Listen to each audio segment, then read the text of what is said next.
Times of Israel میں article چھپا ہے جس میں خوشیوں کا اظہار کیا گیا ہے کہ پاکستان نے تحریک لبیک کے اوپر پابندی لگا دی. پاکستان نے تحریک لبیک کے کارکنان کا قتل عام کیا.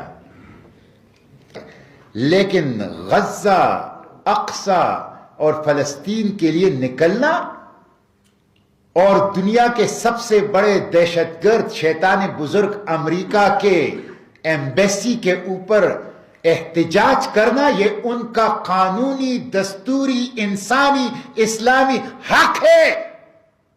اس کی آڑ میں ان کے اوپر پابندی کو مسترد کرتے ہیں، اس کی آڑ میں ان کے قتل عام کی مذمت کرتے ہیں، اور ہم کہتے ہیں پابندی اٹھاؤ اور جوڈیشل کمیشن بناؤ، مظلوموں کو انصاف دو. ہم اسرائیل کو خوش نہیں ہونے دیں گے انشاءاللہ. ہم نہیں ہونے دیں گے اسرائیل کو خوش.